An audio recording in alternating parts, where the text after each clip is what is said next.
पुणी आत्मार जहा जतो ताहा आत्मा। Very good. आमेन। पदे प्रार्थना करिबा। हे दयालु पिता परमेश्वर तुम्हारा धन्यवाद दौछु, तुम्हारा प्रशंसा करुछु। आज ये संध्याकालीन समय रे प्रभु तुम्हारा सत्य वाक्य को ध्यान करू करू पवित्र आत्मा का साहाय्य रे आम्भ जीवन रे कथा कहबो बोली आशा विश्वास रे तुम्हारे निवेदन करुछु। आ जेते सब आम्भे गूगल मीट रे जड़ित होछु पुणी अनेकों को तुम्हें आण और आशीर्वाद करो। समस्त विषय तुम हस्तर समर्पण करी यही समय आम रखि प्रसंग पर आमको शिखाओ बोली धन्यवाद दे त्राणकर्ता प्रभु जीशु नाम रे मागिलु पिता, आमेन। Praise the Lord. मु आशा करे आपण माने समस्ते वीडियो ऑन कर रखंतु। जदि कौन सी असुविधा हुए दयाकोरी आपण माने वीडियो न ऑन कले मध्य शुणंतु, मन दे शुणंतु। मु आशा करे आज आपण मानक बहुत भल लागिबो। देखंतु पहर दिन मध्य गतकाली मध्य आमे अनेक निगूढ़ विषय शुणिकी आसिलु। आज भी रखा जाइछि एक निगूढ़ विषय। क्रिश्चियन समाज रे उत्तम बाइबल ज्ञान न थाई मंडली उपरे गृह रे व्यक्तिगत जीवन रे जो शिक्षा चली से शिक्षा द्वारा आत्मा विनष्ट न होई बरं लाभवान हबार आवश्यक बोली मु आशा करे। एणु आज जो शिक्षा प्रभु आमको साहाय्य करुछंती एही शिक्षा गुड़िक द्वारा आमे करेक्शन करबा निजको आमे केमिति शिक्षा दउछु से शिक्षा को किछि करेक्शन करबा सजाड़ीबा ताको सठिक करिनेबा यथार्थ करिनेबा। कारण ईश्वरंकर वाक्य होउछि सत्य वाक्य। सत्य वाक्य को यथार्थ रूपे आमे बांटिबा को पड़िबो। प्रभु कहंती यथार्थ रूपे बांट, यथार्थ रूपे कुह, यथार्थ रूपे बुझ, तार रूप को देख। जो पर्यंत यथार्थ विषय को जानी पारिबो नाही सत्य वाक्यर से पर्यंत केते वाक्य ध्यान कले मध्य केते जोर शिक्षा देले मध्य केते शब्द रे सुनिले मध्य ताहा आम जीवन रे कार्य करिवो नाही। समय नष्ट हो, आत्मा विनष्ट हो। एणु निकोदेमस जने जिहुदी नेता थिले। नेता अर्थ जिहुदी समाजर नेता जे कि तांको तळे शह शह सब लीडर्स माने रहउथिले। छोट छोट नेता मानक ऊपर मध्य से जने नेता थिले। निकोदेमस जेतेबेले से पब्लिक सामना आसुथिले पब्लिक तांको देखी रेस्पेक्ट दउथला। पब्लिक तांको देखी समाज रे छिड़ा होउथला। पब्लिक तांको कथारे बसुथला, उठुथला, मानुथला। कारण से जने नेता। कि नेता? धार्मिक नेता। शास्त्र तांको हस्तरे प्रभु विषय ज्ञान तांको तांकर ठारे।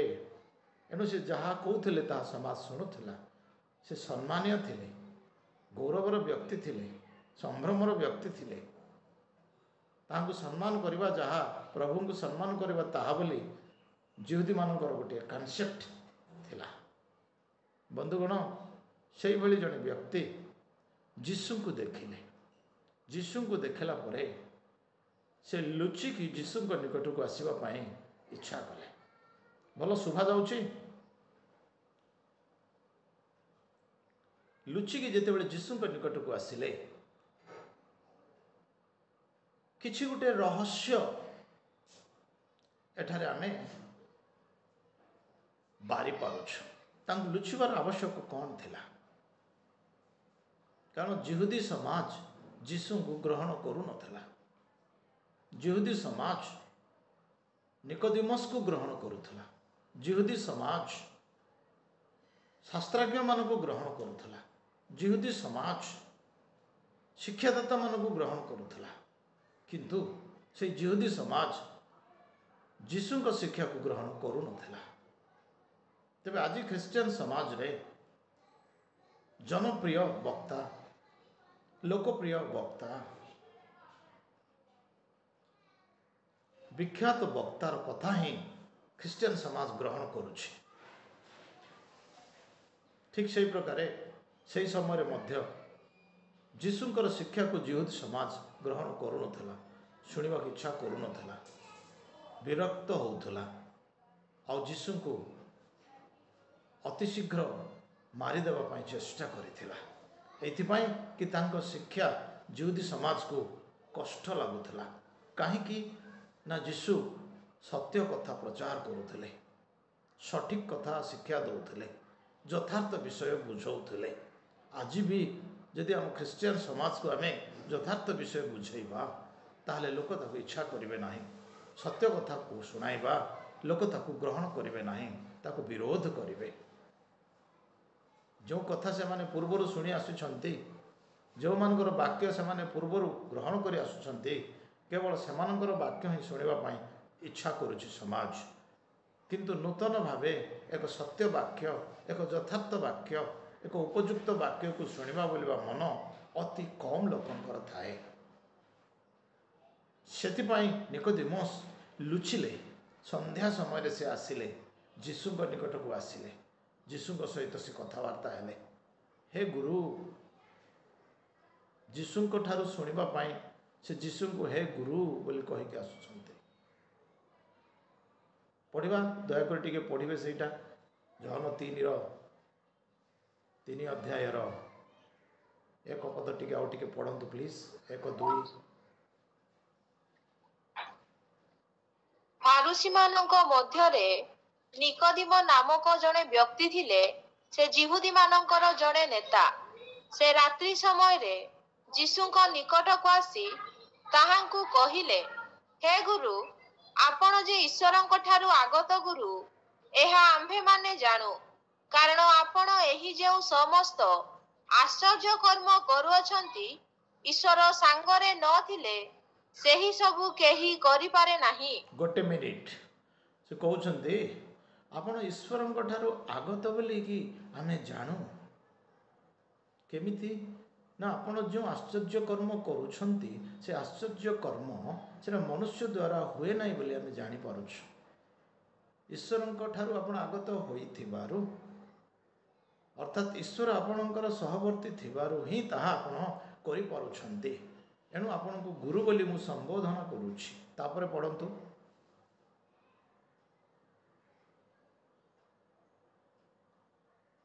तापरे पढ़ंतु।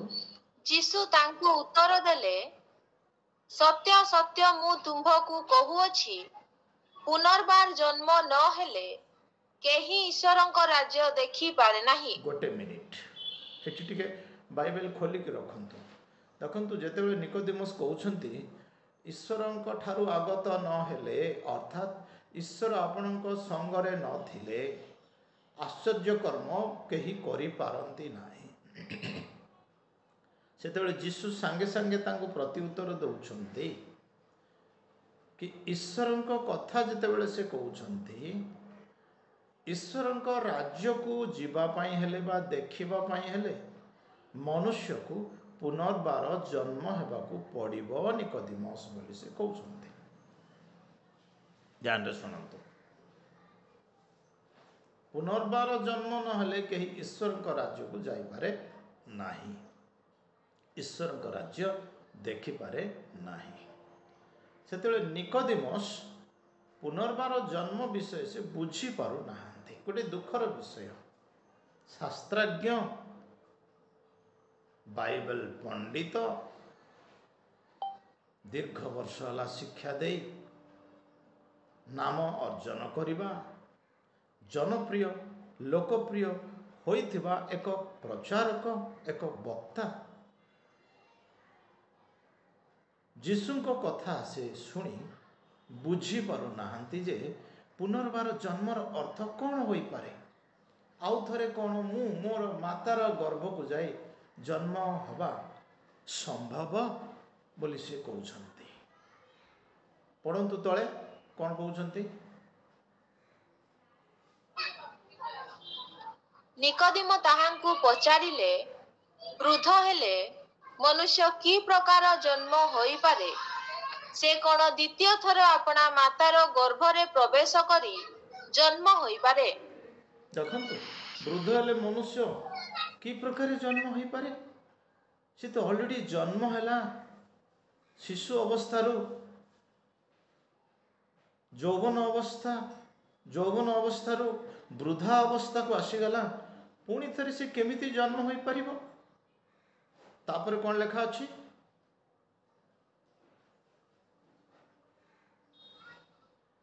ଯୀଶୁ ଉତ୍ତର ଦେଲେ, ସତ୍ୟ ସତ୍ୟ ମୁଁ ତୁମ୍ଭକୁ କହୁଅଛି, ଜଳ ଓ ଆତ୍ମାରୁ ଜନ୍ମ ନ ହେଲେ କେହି ଈଶ୍ୱରଙ୍କ ରାଜ୍ୟରେ ପ୍ରବେଶ କରିପାରେ ନାହିଁ।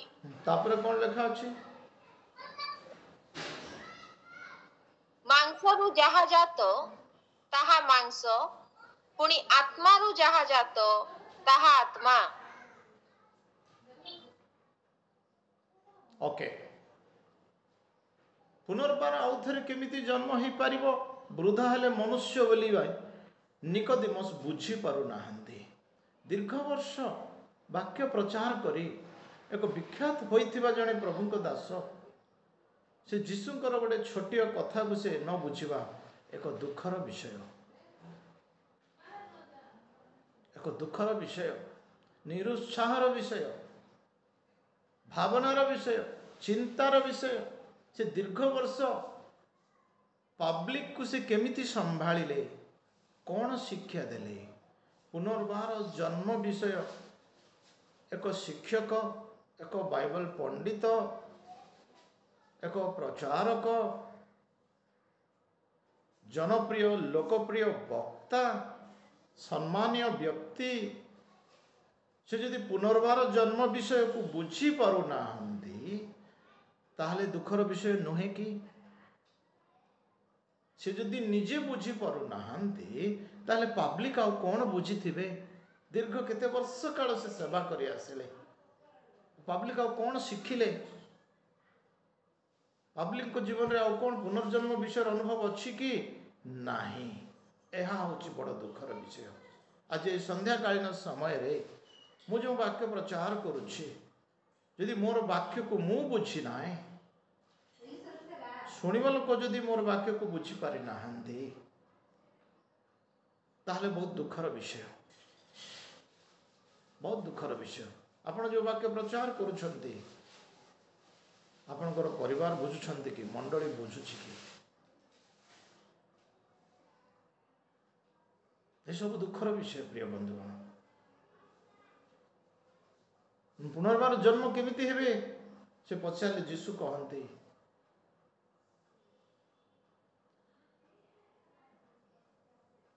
ପୁନର୍ବାର ଜନ୍ମ ନହେଲେ ସ୍ୱର୍ଗ ନାହିଁ। ରିବାର୍ଥ, ରିଜେନେରେସନ। ମୋର ଗୋଡ଼ ଅପରେସନ ହେଇଛି, ମୁଁ କିଛି ଦିନ ପରେ ରିଅପରେସନ କରିବା ପାଇଁ ଯାଉଛି, ପୁନର୍ବାର ଅପରେସନ କରିବା ପାଇଁ ଯାଉଛି। ଯେଉଁ ଅପରେସନ ହେଇଛି ସେଇ ଅପରେସନକୁ ଆଉ ଥରେ ଅପରେସନ କରିବା ପାଇଁ ଯାଉଛି।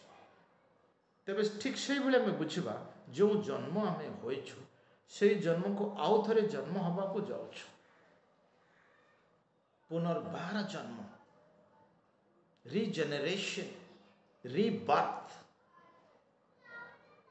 ତେବେ ସେଇ ପୁନର୍ବାର ଜନ୍ମର ଅନୁଭବ ଯଦି ନାହିଁ, ମନୁଷ୍ୟ କଦାପି ସ୍ୱର୍ଗ ଦେଖିପାରିବ ନାହିଁ, ସ୍ୱର୍ଗ ଯାଇପାରିବ ନାହିଁ।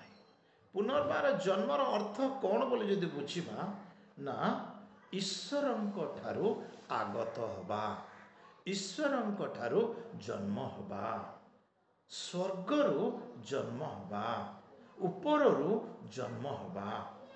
ପିତା ଯାହାକୁ ଆକର୍ଷଣ କରନ୍ତି ନାହିଁ, କୌଣସି ମନୁଷ୍ୟ ଖ୍ରୀଷ୍ଟଙ୍କ ନିକଟକୁ ଆସନ୍ତି ନାହିଁ। ସେଦିନ ପିତର ମଧ୍ୟ ଯୀଶୁଙ୍କୁ କହିଲେ, ତୁମ୍ଭେ ଖ୍ରୀଷ୍ଟ ଈଶ୍ୱରଙ୍କର ପୁତ୍ର।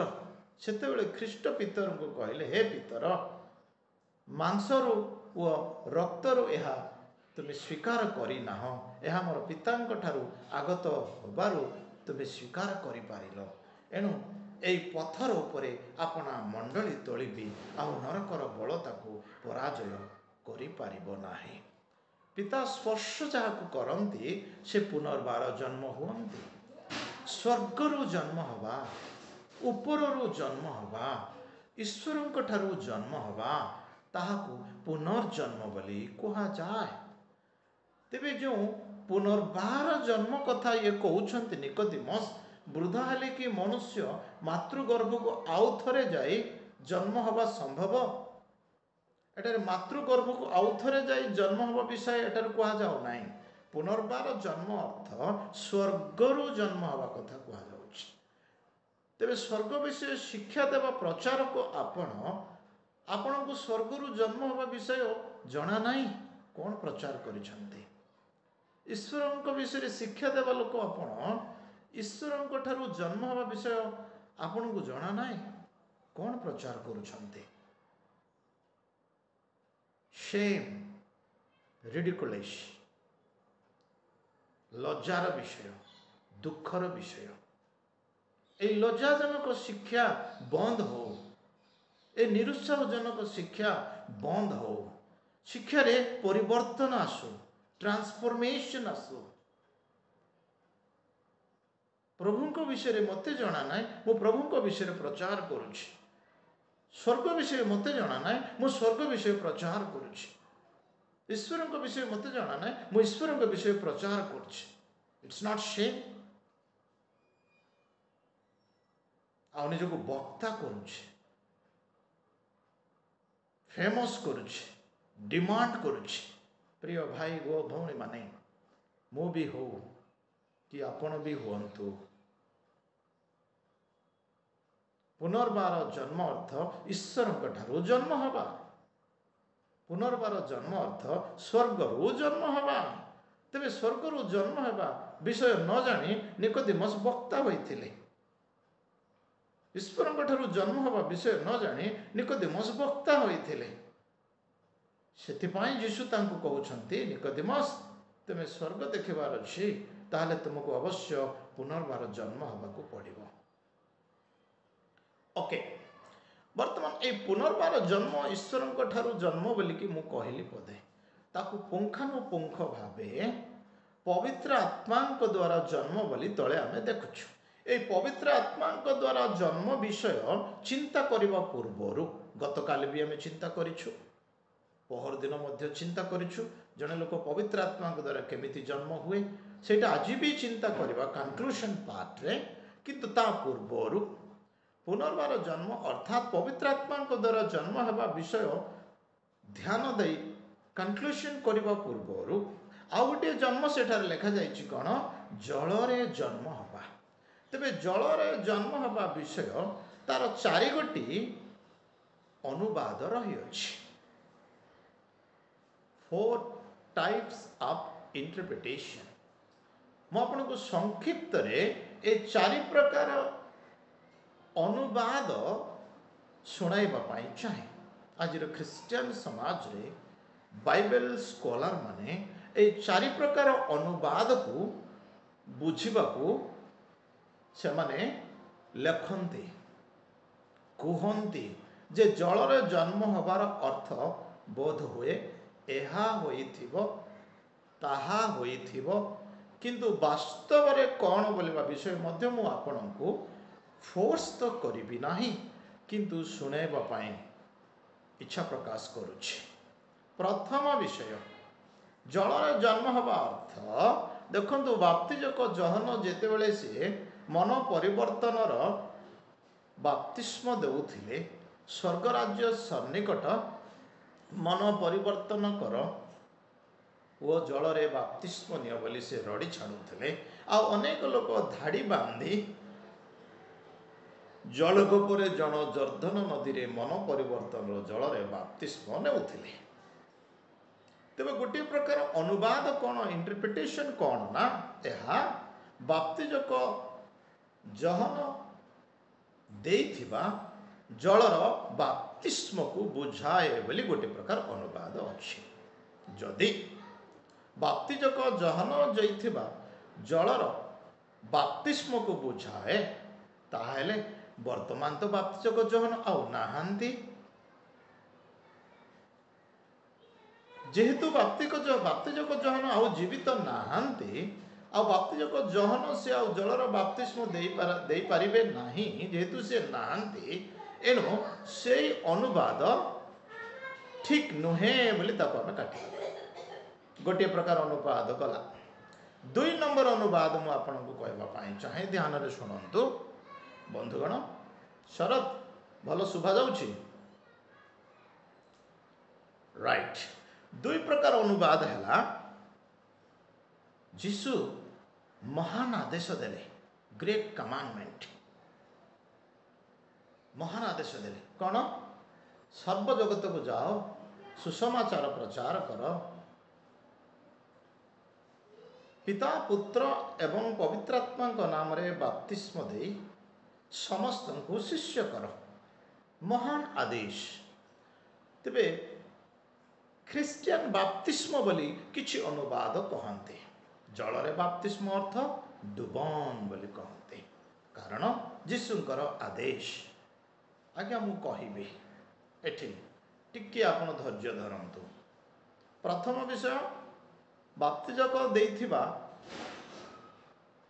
बाप्तिस्म बा डुबन आमे काटी देलु कारण सी आ नाहांती द्वितीय विषय जीशुकर महान आदेश रो बाप्तिस्म बोली ख्रिस्टियन समाज आज ग्रहण करूछि बोलंतु सेटा केमिति से ग्रहण करूछि बोली आमे चिंता करिबा वाक्य रे लिखा जाइछि मन परिवर्तन कर ओ जीशु को त्राणकर्ता रूपे विश्वास कर ताहले कौन हम तुम्हें उद्धार पाइब मुखरे पाप को स्वीकार करी हृदय रे जीशु को त्राणकर्ता बोली विश्वास कले परित्राण पाइब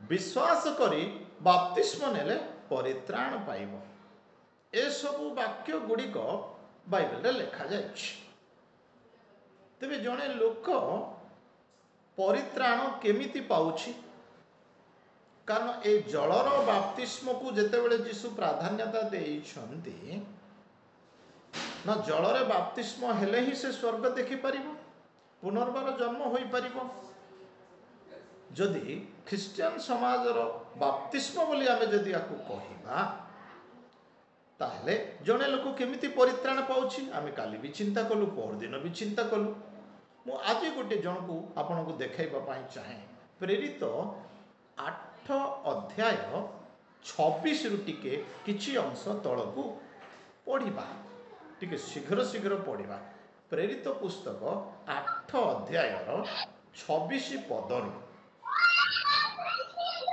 परे प्रभु को जने दूत फिलिपन को कहिले उठ दक्षिण दिगरे जेउ पथ जेरूशलेमरु गजा आड़कू पड़ी अछि सेही पथ को जाओ ताहा मरुभूमि सेथिरे से उठी गमन कले आउ देखो कुश देशीय मानको कांडाकी नामनी राणींकर अधीनस्थ जने उच्च पद प्राप्त कुशीय नपुंसक जे तांको समस्त धन भंडारर व्यवहारता थिले से पूजा करिबा निमंते जेरूशलेम को आसीथिले से बाहुडी जाऊ जाऊ अपना रथरे बसी जिसाई भाववादी शास्त्र पाठ करुथिले सेतेबेले आत्मा फिलिपन को कहिले निकट को जाई एही रथर सांग धर सेथिरे फिलिप दौड़ी जाई से जिसाई भाववादी शास्त्र पाठ करुथिबा सुनी पचारिले आपण जहा पाठ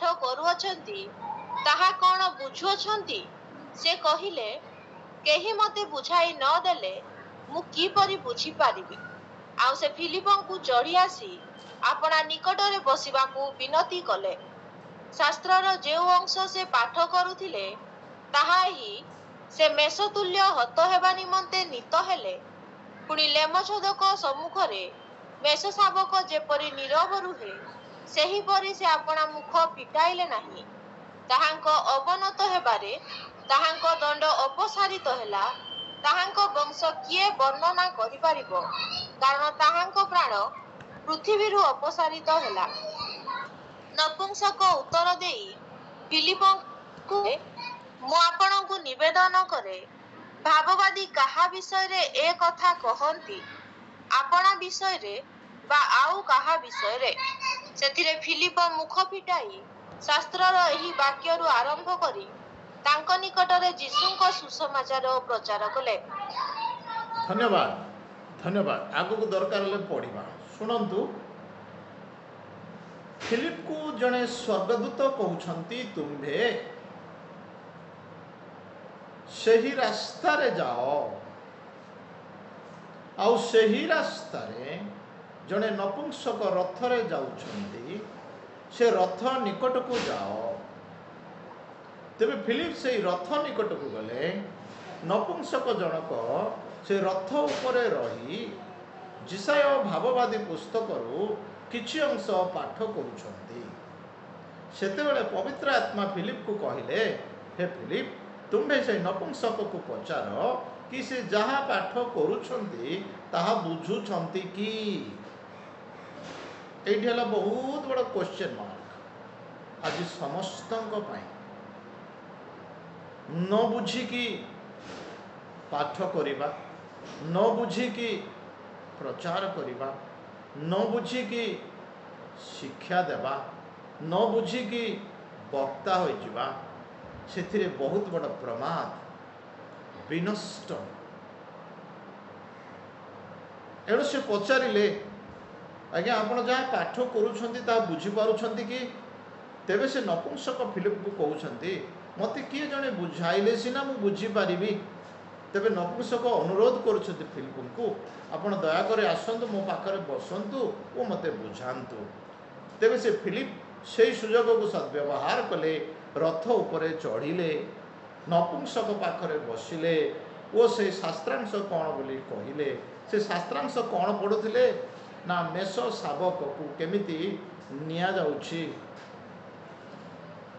ଆଉ ତାକୁ ନେଇକି କେମିତି ବଧ କରାଯାଉଛି। ବାଳ ଯିଏ କାଢ଼ନ୍ତି ବା ଆମ ଭାଷାରେ ଭଣ୍ଡାରୀକୁ ଯେମିତି ଆମେ ମୁଣ୍ଡ ଦେଇଦେଉ, ସେ ତା ଇଚ୍ଛାରେ ବାଳ କାଢ଼ି ନିଏ। ଆମେ କେତେ ନମ୍ର ହୋଇଯାଉ। ଭଣ୍ଡାରୀ ହାତରେ ସେ କାତି ଥାଏ ବା ଚାକୁ ଥାଏ। ତଦ୍ରୂପ ଏଇ ମେଷ ଶାବକକୁ ନେଇକି ବଧ କରିବା ପାଇଁ ଯାଉଥିବା, ତାକୁ ନେଇକି ମାରିବା ପାଇଁ ଯାଉଥିବା ବିଷୟ ସେଠାରେ ଲେଖା ହୋଇଥିବା ନପୁଂସକ ପଢ଼ୁଛନ୍ତି। ସେତେବେଳେ ଫିଲିପ ନପୁଂସକକୁ ସମ୍ପୂର୍ଣ୍ଣ ସୁସମାଚାର ଶୁଣାଉଛନ୍ତି। ଲେଖାଗଲା ସେଠାରେ, ସେଇ ପଦଟା ଟିକେ ପଢ଼ନ୍ତୁ। ସୁସମାଚାର ଶୁଣାଇଲେ ବୋଲି ଲେଖାଯାଇଛି, ପଢ଼ନ୍ତୁ। ସେଇ 28 କି 29 ପଦରେ ଥିବ, ଦେଖନ୍ତୁ। ସେଥିରେ ଫିଲିପ ମୁଖ ଫିଟାଇ ଶାସ୍ତ୍ରର ଏହି ବାକ୍ୟରୁ ଆରମ୍ଭ କରି ତାଙ୍କ ନିକଟରେ ଯୀଶୁଙ୍କ ସୁସମାଚାର ପ୍ରଚାର କଲେ। Very good. ଶାସ୍ତ୍ରରୁ ସେହି ଅଂଶକୁ ଆରମ୍ଭ କରି ତାଙ୍କ ନିକଟରେ ଯୀଶୁଙ୍କ ସୁସମାଚାର ପ୍ରଚାର କଲେ। ଆଜ୍ଞା, ସୁସମାଚାର ପ୍ରଥମେ ନପୁଂସକ ଫିଲିପଙ୍କ ଠାରୁ ଶୁଣିଲେ। ଆଉ ଫିଲିପ ସେହି ସୁସମାଚାର ପ୍ରଚାର କରିବା ପାଇଁ ପବିତ୍ର ଆତ୍ମାଙ୍କ ଦ୍ୱାରା ଆଗୁଆଇ ପାଇଲେ ଓ ନପୁଂସକ ନିକଟକୁ ଯାଇ ସୁସମାଚାର ପ୍ରଚାର କଲେ। ମୁଖ ଫିଟାଇ ସମ୍ପୂର୍ଣ୍ଣ ପ୍ରଚାର କଲେ। କ'ଣ ପ୍ରଚାର କରିଥିବେ? ସତ୍ୟ ସୁସମାଚାର ଆମେ ପହରଦିନ ଶୁଣୁଥିଲୁ, ତାହା ହିଁ ପ୍ରଚାର କରିଥିବେ। କ'ଣ ତାହା? ନା ଯୀଶୁ ଖ୍ରୀଷ୍ଟ ଏକ ଧାର୍ମିକ ଅଟନ୍ତି, ପବିତ୍ର ଅଟନ୍ତି, ଈଶ୍ୱରଙ୍କର ପୁତ୍ର ଅଟନ୍ତି। ଆପଣଙ୍କର ପାପ ପାଇଁ, ଆପଣଙ୍କୁ ପାପରୁ ଉଦ୍ଧାର କରିବା ପାଇଁ ସେ ମନୁଷ୍ୟ ରୂପ ଧାରଣ କରି ଆସିଲେ ଓ ତାହାଙ୍କର ଧାର୍ମିକତା ଆପଣଙ୍କୁ ଦେଲେ ଓ ଆପଣଙ୍କର ପାପ ସେ ନିଜେ ବହି ହେଲେ। ଏଣୁ ଲେଖାଯାଇଛି ଜହନ 1:29ରେ, ଈଶ୍ୱରଙ୍କ ମେଷ ଶାବକ ଜଗତର ପାପ ବହି ନେବା ପାଇଁ ଆସୁଛନ୍ତି। से मेष शावक होई आसिले एणु मेष शावक होई क्रूसरे क्रूसार्पित हेले वो प्राण त्याग कले ताहा होची सुसमाचार बोली निश्चित रूपे संपूर्ण सुसमाचार फिलिप नपुंसक को शुणाइले तेबे से पापर उद्धार हवा पाई से अनंत जीवन पाइबा पाई हेले निजर पापर उद्धार हवा पाई हेले आमे निजको निजे विश्वास न करी त्राणकर्ता धार्मिक पवित्र जीशु को आमे विश्वास कले परित्राण पाइबा बोलिबा सुसमाचार फिलिप नपुंसक को शुणाइला परे नपुंसक जीवन रे परिवर्तन आसिला से परित्राण पाइले परित्राण पाइला परे कौन लिखा जाइछि तळकु पढंतु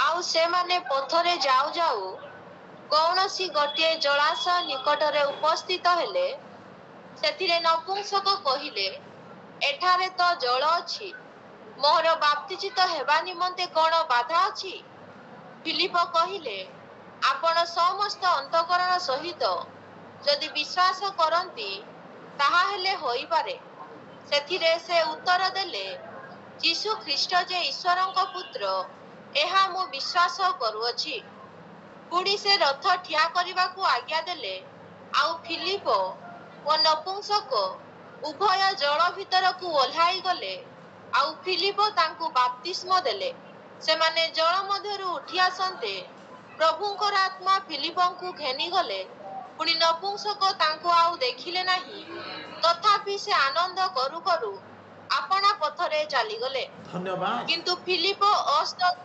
धन्यवाद सुसमाचार शुणैला परे रथरे दुई जण जाऊ जाऊ जाऊ जाऊ किछि समय परे एक जल आसिला ए जल निकटरे रथ रहिबा सेई समय रे नपुंसक कहउछंती तेबे आउ काहे की विलंब आज्ञा मते आदेश दियंतु एठारे तो जल अछि आउ एठी मते बाप्तिस्म दियंतु तेबे सेते बेले कहउछंती फिलिप आपण जदि संपूर्ण विश्वास करंती ताहले निश्चित रूपे आपण बाप्तिस्म नहीं पारंती तेबे से कहउछंती हां मु संपूर्ण विश्वास करे यीशु ख्रीष्ट ईश्वरंकर पुत्र से मोर त्राणकर्ता से मोर मुक्तिदाता से मोर पाप बहि नेबा पई आसिले मते उद्धार कले तांको धार्मिकता दे मते मुक्ति कले मु विश्वास करे तेबे तळको ओल्हाई आसिले वो जल भीतर को गले से तांको डुबन दे देले डुबन दे सारला परे फिलिपंकर सेवा समाप्त होची पवित्र आत्मा से फिलिपंको अदृश्य करी नहीं गले आ नपुंसक फिलिपंको देखि पारले नहीं जो परित्राणर आनंद पाइथिले से परित्राण आनंद रे आनंदित होई से निज रास्ता रे चले गले बंधुगण एठारे नपुंसक डुबन द्वारा परित्राण पाई अच्छी बोली आपण प्रचार करिवे ना नपुंसक सुसमाचार शुणिकी परित्राण पाई अच्छी बोली आपण प्रचार करिवे ता आपणक हस्तरे अछि किंतु मु प्रचार करुछि नपुंसक सत्य वाक्य सुसमाचार शुणी जीशु को ईश्वर पुत्र बोली संपूर्ण विश्वास करी से परित्राण पाइले से मते आउ काहे विलंब करुछंती मते डुबन दियंतु बोली से अनुरोध मध्य करिथिले परित्राण परे से डुबन नहीं छंती किंतु डुबन नेला परे से परित्राण पाई नाहंती एणु आज ख्रिस्टियन समाजर शिक्षा डुबन नेले जे परित्राण पाइल बोली जो भ्रांत शिक्षा दिया जाउछि सेथिरे परिवर्तन आसु परित्राण पाइला परे ही जे आमे डुबन नेउ एहा होछि यथार्थ शिक्षा बोली आज आमे सुनुछु एणु द्वितीय अनुवाद मु आपनकु कहिली कि ख्रिस्टियन समाजर बाप्तिस्म मध्य जलरे जन्म हवा विषय को बुझाए नाही प्रथम अनुवाद कहली कि बाप्तिजक जहन देइथिबा डुबन भी नुहे कि अबा ख्रिस्टियन समाजर बाप्तिस्म जने मनुष्य को आमे बाप्तिस्म दे चर्च रे मेंबर करू सेटा मध्य नुहे तृतीय अनुवाद मु आपन को कहबा पाई चाहे तृतीय अनुवाद आपण पढ़ंतु आदि पुस्तक 1:1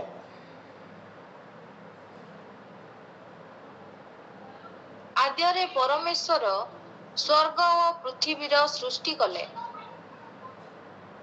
हाँ पढ़ंतु पृथ्वी निर्जन और शून्य थिला, आउ गभीर जल उपरे अंधकार थिला।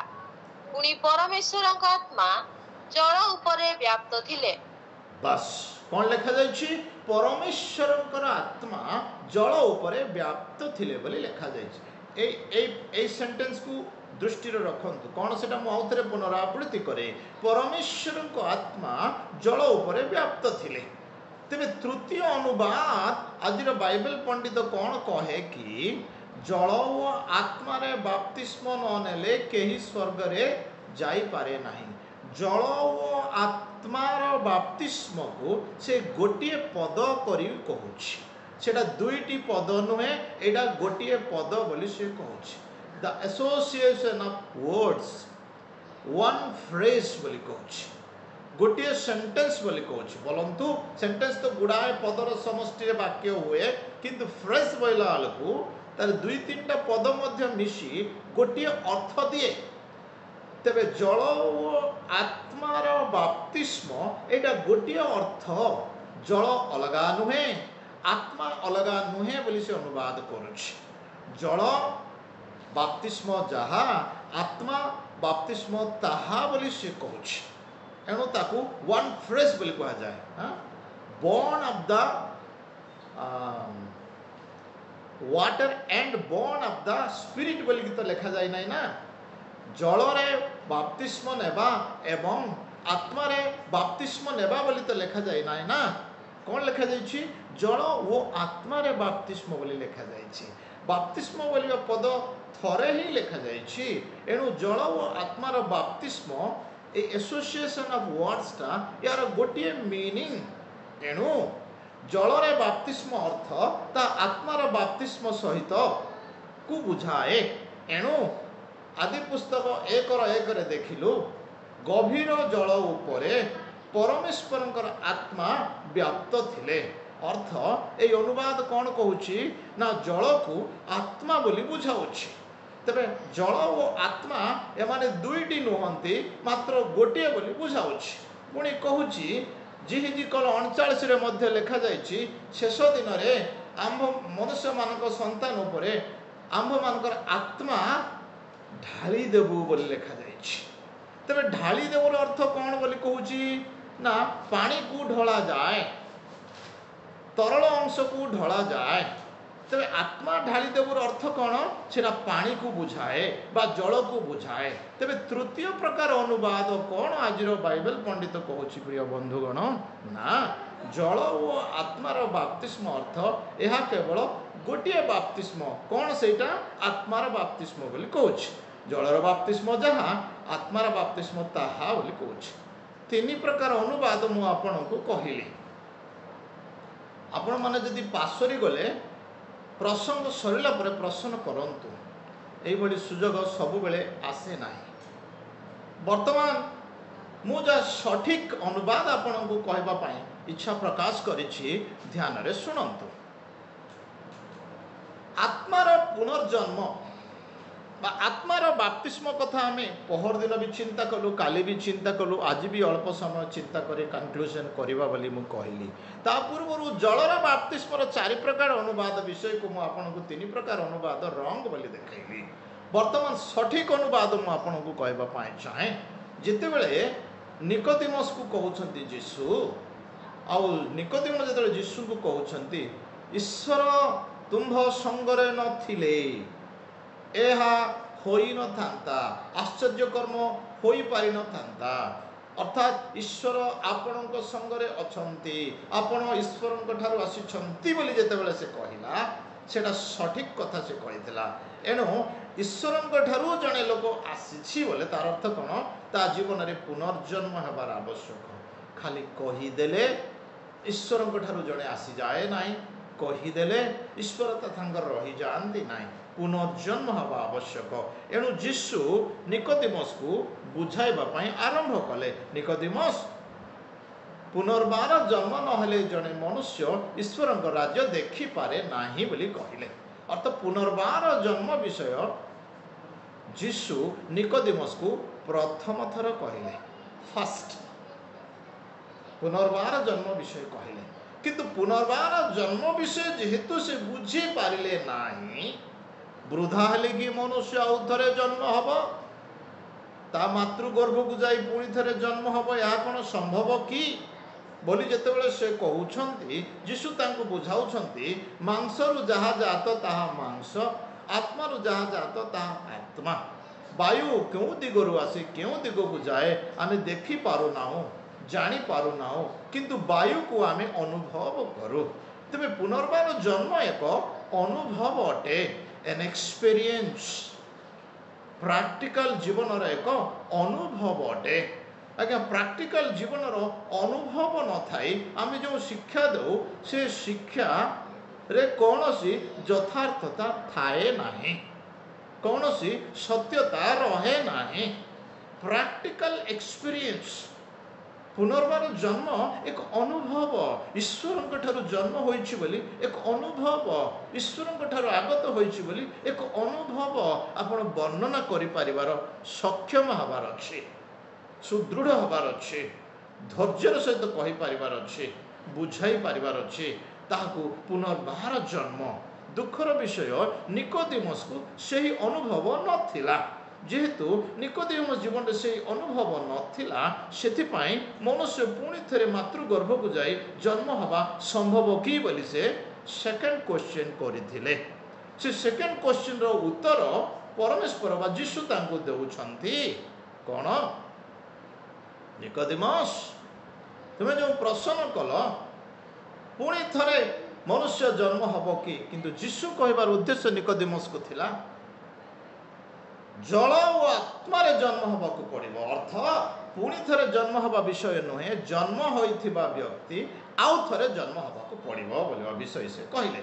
जल और आत्मा रे जन्म अर्थ जन्म होइथिबा व्यक्ति आउ थरे जन्म, अर्थात जलर जन्म को जीशु केउ जन्म को कहउछंती जानंती?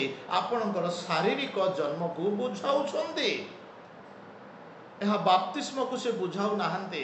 बाप्तिस्म अलगा, ए जलर जन्म अलगा, यह शारीरिक जन्म को से कहउछंती। एणु जल जन्म रे जल आत्मा रे जन्म हबा को पड़िबो बोली जीशु ताको बुझाउछंती। आउ थरे मातृगर्भरु गर्भ को जाई जन्म हबा कोन संभव कि? आज्ञा बोला नो नो नो नो, मातृगर्भरु तो थरे आमे जन्म हेलु, ताको से जलर जन्म बोली कहले। वर्तमान आपनकु आत्मा रे जन्म हबा को पड़िबो, सेटा ईश्वरक ठारू जन्म हबा, स्वर्गरु जन्म हबा।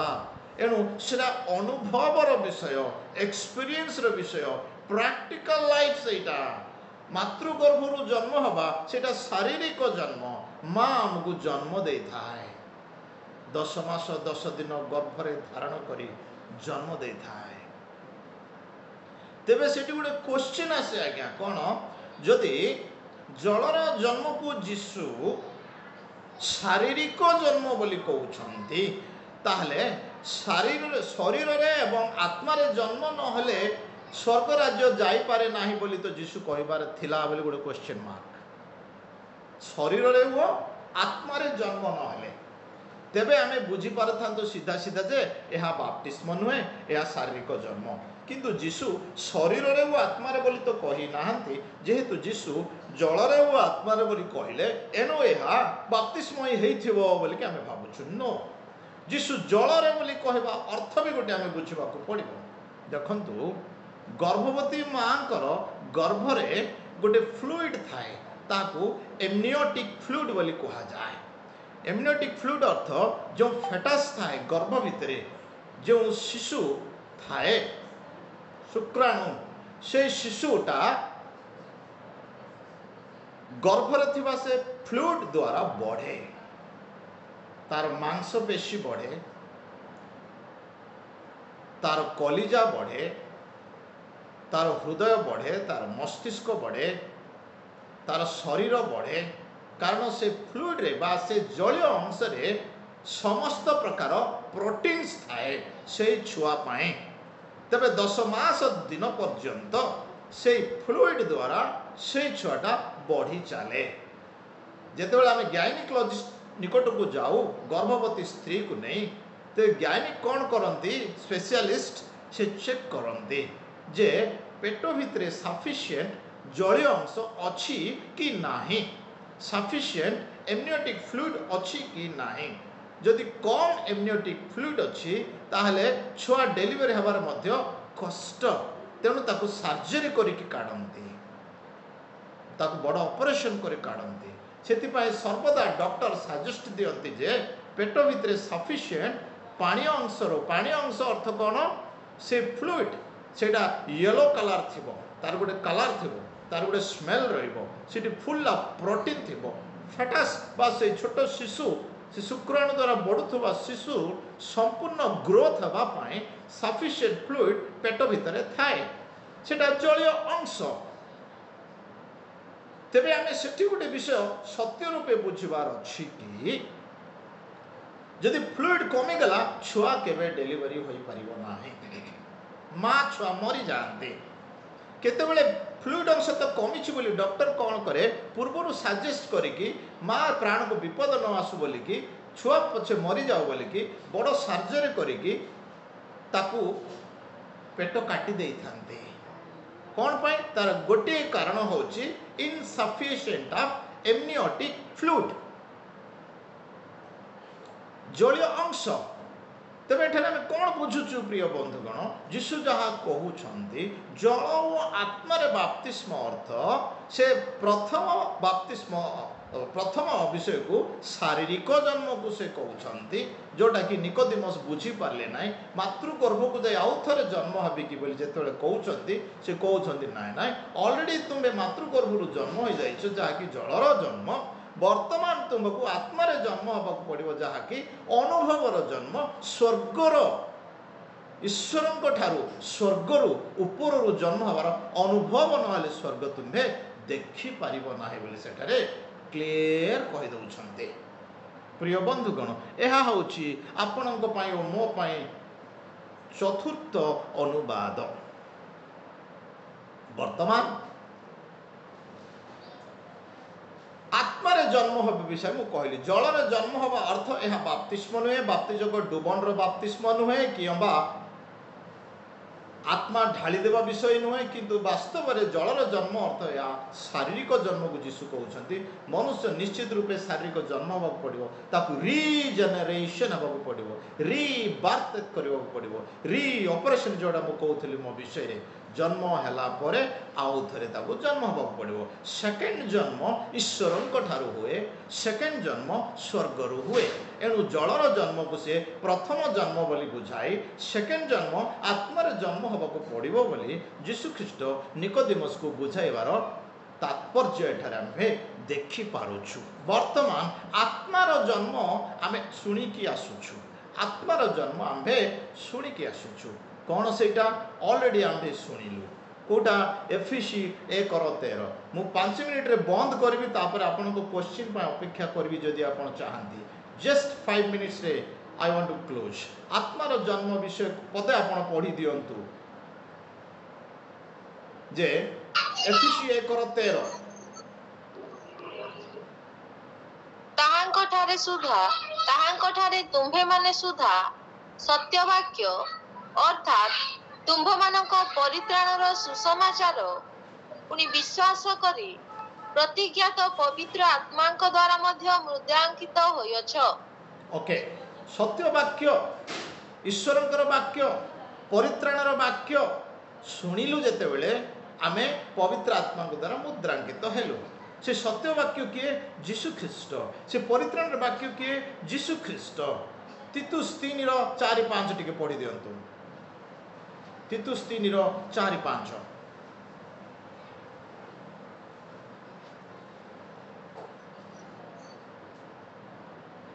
किंतु जेतेबेले आम्भ मानक त्राणकर्ता ईश्वरंक दया ओ मानव जाति प्रति ତାହାଙ୍କ ପ୍ରେମ ପ୍ରକାଶିତ ହେଲା, ସେତେବେଳେ ସେ ଆମ୍ଭମାନଙ୍କ କୃତ ଧର୍ମକର୍ମ ସକାଶେ ନୁହେଁ, ମାତ୍ର ଆପଣାର ଦୟାନୁସାରେ ପୁନର୍ଜନ୍ମର ପ୍ରକ୍ଷାଳନ ଓ ପବିତ୍ର ଆତ୍ମାଙ୍କ ନୂତନୀକରଣ ଦ୍ୱାରା ଆମ୍ଭମାନଙ୍କୁ ପରିତ୍ରାଣ କରିଅଛନ୍ତି। ଆପଣାର ଦୟା ଅନୁସାରେ ପବିତ୍ର ଆତ୍ମାର ପ୍ରକ୍ଷାଳନ ଓ ପବିତ୍ର ଆତ୍ମାଙ୍କର ନୂତନୀକରଣ ଦ୍ୱାରା ସେ ଆମ୍ଭମାନଙ୍କ ଉପରେ ଦୟା କରିଅଛନ୍ତି, ଆମକୁ ପରିତ୍ରାଣ ଦେଇଅଛନ୍ତି। ପବିତ୍ର ଆତ୍ମାଙ୍କ ଦ୍ୱାରା, ଯୀଶୁଖ୍ରୀଷ୍ଟଙ୍କ ଦୟା ଅନୁସାରେ ନୂତନୀକରଣ ଦ୍ୱାରା, ପବିତ୍ର ଆତ୍ମାଙ୍କ ଦ୍ୱାରା ସେ ଆମମାନଙ୍କୁ କ'ଣ କରିଛନ୍ତି? ପରିତ୍ରାଣ ଦେଇଅଛନ୍ତି। ତେବେ ଆଜି ଆମେ କେମିତି ପରିତ୍ରାଣ ପାଉଛୁ? ପୁନର୍ଜନ୍ମ ହୋଇ ପରିତ୍ରାଣ ପାଉଛୁ। କେମିତି ପରିତ୍ରାଣ ପାଉଛୁ? ସ୍ୱର୍ଗରୁ ଜନ୍ମ ହୋଇ ପରିତ୍ରାଣ ପାଉଛୁ। କେମିତି ପରିତ୍ରାଣ ପାଉଛୁ? ଈଶ୍ୱରଙ୍କ ଠାରୁ ଆଗତ ହୋଇ ପରିତ୍ରାଣ ପାଉଛୁ। କେମିତି ପରିତ୍ରାଣ ପାଉଛୁ? ଆତ୍ମା ଦ୍ୱାରା ବାପ୍ତିସ୍ମ ହୋଇ ପରିତ୍ରାଣ ପାଉଛୁ। ଆତ୍ମା କେମିତି ପାଉଛୁ? ପ୍ରଭୁଙ୍କୁ ପ୍ରାପ୍ତ ହୋଇ ଆତ୍ମା ପାଉଛୁ। ଆତ୍ମା କେମିତି ପାଉଛୁ? ସତ୍ୟବାକ୍ୟକୁ ଶ୍ରବଣ କରି ଆତ୍ମା ପାଉଛୁ। ଆଉ ଏହି ଆତ୍ମା କେଉଁ ପର୍ଯ୍ୟନ୍ତ ଆମ ଜୀବନରେ ରହିବ? ମଧ୍ୟ ଆକାଶକୁ ଆମେ ନୀତ ହେବା ପର୍ଯ୍ୟନ୍ତ ଏହି ଆତ୍ମା ଆମ ଜୀବନରେ ରହିବ। କାରଣ ମଧ୍ୟ ଆକାଶକୁ ଗଲା ପରେ ଆଉ ଆତ୍ମାର କୌଣସି ଆବଶ୍ୟକ ନାହିଁ, ଯେହେତୁ ଆମେ ଖ୍ରୀଷ୍ଟଙ୍କ ଠାରେ ସେହିଦିନ ଠାରୁ ଚିରଦିନ ପାଇଁ ରହିଯିବା। ଏଫେସୀ 4:30 ପଢ଼ି ଦିଅନ୍ତୁ।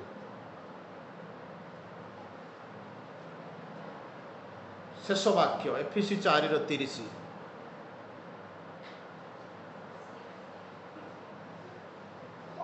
ଆଉ ଈଶ୍ୱରଙ୍କ ଯେଉଁ ପବିତ୍ର ଆତ୍ମାଙ୍କ ଦ୍ୱାରା ତୁମ୍ଭେମାନେ ମୁକ୍ତି ଦିବସ ନିମନ୍ତେ ମୁଦ୍ରାଙ୍କିତ ହୋଇଅଛ, ତାହାଙ୍କୁ ଦୁଃଖ ଦିଅ ନାହିଁ। ଓକେ, ମୁକ୍ତି ଦିବସ ନିମନ୍ତେ ଆମ୍ଭେମାନେ ମୁଦ୍ରାଙ୍କିତ ହେଲୁ। ଯେଉଁ ଆତ୍ମା ଆମେ ପାଇଲୁ, ଯେଉଁ ସତ୍ୟକୁ ଆମେ ଜାଣିଲୁ, ଯେଉଁ ପରିତ୍ରାଣ ଆମେ ପାଇଲୁ, ଏହି ପରିତ୍ରାଣ ଯୀଶୁଖ୍ରୀଷ୍ଟ ମଧ୍ୟ ଆକାଶକୁ ଆମକୁ ଆସିକି ନେଇଯିବା ପର୍ଯ୍ୟନ୍ତ, ମଣ୍ଡଳୀ ନୀତ ହେବା ପର୍ଯ୍ୟନ୍ତ ଆମ୍ଭମାନଙ୍କ ଜୀବନରେ ଆତ୍ମା ରହିବ। ଆଉ ସେହି ପର୍ଯ୍ୟନ୍ତ ଆମ୍ଭେମାନେ କ'ଣ ହୋଇଅଛୁ? ନା ପୁନର୍ଜନ୍ମ ପାଇଅଛୁ। Once we are caught up together in the middle। ଆଉ ଆତ୍ମାଙ୍କର କାର୍ଯ୍ୟ ସେଠି ନାହିଁ। ଆମେ ଖ୍ରୀଷ୍ଟଙ୍କ ଠାରେ ଚିରଦିନ ସେଇ ଦିନଠାରୁ ତାଙ୍କ ସହିତ ଆମର ଗମନାଗମନ ଆରମ୍ଭ ହେବ। ପ୍ରିୟ ବନ୍ଧୁଗଣ, ମୁଁ ମୋର ବକ୍ତବ୍ୟ ବନ୍ଦ କରୁଅଛି। ମୋର ପ୍ରଚାର ମୁଁ ଏଠାରେ ସମାପ୍ତ କରୁଅଛି କି ଜଳ ଓ ଆତ୍ମାର ବାପ୍ତିସ୍ମ ଅର୍ଥ ଶାରୀରିକ ଜନ୍ମ ଓ ଈଶ୍ୱରଙ୍କ ଠାରୁ ଜନ୍ମ ହେବା ବିଷୟକୁ ବୁଝାଉଅଛି। ପ୍ରଭୁ ଏହି ପଠିତ ବାକ୍ୟରେ ଆମ୍ଭମାନଙ୍କୁ ବହୁଳ ଭାବେ ଆଶୀର୍ବାଦ କରନ୍ତୁ। ଜୁମ୍ରେ ଜଡ଼ିତ ହୋଇଥିବା ସମସ୍ତଙ୍କୁ, ମୋତେ ସୁଯୋଗ ଦେଇଥିବା ସମସ୍ତଙ୍କୁ, ବିଶେଷ ଶରତ ବାବୁଙ୍କୁ ଧନ୍ୟବାଦ ଦେଇ ସମସ୍ତଙ୍କୁ ପ୍ରଭୁ ଯୀଶୁଙ୍କ ମଧୁର ନାମରେ ମୁଁ ନମସ୍କାର ଜଣାଉଅଛି। ଗଡ୍ ବ୍ଲେସ୍।